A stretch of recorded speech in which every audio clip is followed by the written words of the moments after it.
क्या है? Source of light. ये आपका है क्या चीज? Convex lens. ये सोर्स ऑफ लाइट और कन्वेक्स लेंस। और ये आपका क्या है? शीट है कि नहीं? प्लेन शीट है। तो इसमें हम लोग का जो है आज का जो लैब है वो है ना, वो है क्या चीज़ की? कन्वेक्स लेंस का हम लोग को फोकल लेंथ निकालना है। किसी भी कन्वेक्स लेंस का फोकल लेंथ कैसे निकाला जाता है ना? अगर फोकल लेंथ हम लोग निकाल लेते हैं एफ, तो चाहे तो हम उसका रेडियस ऑफ कर्वेचर भी निकाल सकते हैं। सबको पता है आर का वैल्यू क्या चीज़ होता है? 2f। आर का वैल्यू 2f। ये आपका सोर्स से लेकर लेंस तक का जो बीच का जो डिस्टेंस होगा वो आपका u होगा, ऑब्जेक्ट डिस्टेंस होगा, ऑब्जेक्ट डिस्टेंस होगा। तो इस प्लेस पर अगर हम लोग देखें तो आपका जो सोर्स है, तो सोर्स है ना वो 5 वाले पॉइंट पर है। आपका जो लेंस है वो 45 वाले पॉइंट पर है। हम इसमें टेबल बनाएंगे है ना, क्या चीज़ का? ऑब्जेक्ट डिस्टेंस u का, इमेज डिस्टेंस v का और एक फोकल लेंथ का। तो आपका सोर्स से लेकर लेंस तक का जो बीच का जो डिस्टेंस है वो होगा ऑब्जेक्ट डिस्टेंस। फिर लेंस से लेकर प्लेन शीट का जो बीच का है ना, बीच का जो डिस्टेंस है वो क्या होगा? Image distance. ठीक है। अब ध्यान से, जैसे जैसे आपका यह प्लेन शीट इस लेंस के पास आते जाएगा, ठीक है, ये जो लाइट का जो एरिया है वो धीरे धीरे डिक्रीज होगा, घटेगा, छोटा होगा। इस पॉइंट पर अगर छोटा होता है, वही पॉइंट जो है वही डिस्टेंस इस लेंस का जो है फोकल लेंथ होता है, फोकल लेंथ होता है। ध्यान से, एकदम ध्यान की जो है आपकी बातें हैं। जैसे जैसे यह प्लेन शीट लेंस के पास आएगी, उस तरह से ये जो आपका लाइट का क्या है एरिया है वो छोटा होते जाएगा। जिस पॉइंट पर छोटा होगा, जिस डिस्टेंस पर छोटा होगा, वही डिस्टेंस इसके लिए फोकल लेंथ होगा।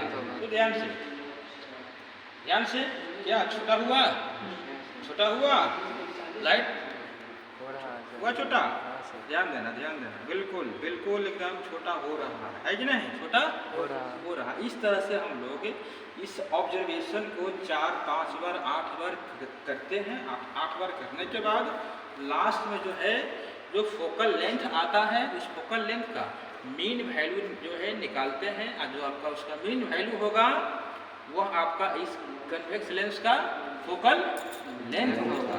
अगर फोकल लेंथ हमको मान लेते हैं कि हमारा इसका फोकल लेंथ आ गया 12.5 सेंटीमीटर, तो इसका जो रेडियस ऑफ कर्वेचर होगा वो होगा 2f, मतलब 2 × 12.5। 12.5 मतलब 25 सेंटीमीटर इसका रेडियस ऑफ कर्वेचर होगा।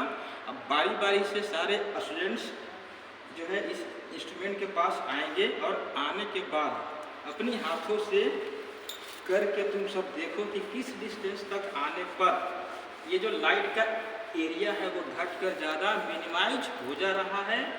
और इसका फिर आपका जो ये लेंस है या आपका जो प्लेन शीट है ना, ये लेंस और प्लेन शीट के जो है बीच का जो डिस्टेंस है वो आपका इमेज जो है इमेज डिस्टेंस भी कहलाता है। और इमेज डिस्टेंस को मापने के लिए हम लोग क्या करते हैं कि आपका ये जो लेंस है वो 45 पर है, आपका जो प्लेन शीट है ये 65 पर है, तो जो मेरा इमेज डिस्टेंस होगा भी होगा वो हो जाएगा 65 माइनस 45 इक्वल टू क्या चीज़? 20 सेंटीमीटर। आइए आपका क्या है? लाइट और लेंस है ना, सोर्स और लेंस के बीच का जो डिस्टेंस होगा, तो ये आपका 45 पर है लेंस, तो 45 माइनस सोर्स 5 पर है, तो -5 हो गया तो 40 सेंटीमीटर हो जाएगा। ठीक है। इसके बाद जो आपका लेंस का जो फार्मूला होता है, इस फार्मूला से हम लोग जो है इसका वैल्यू चलिए ठीक है, ओके।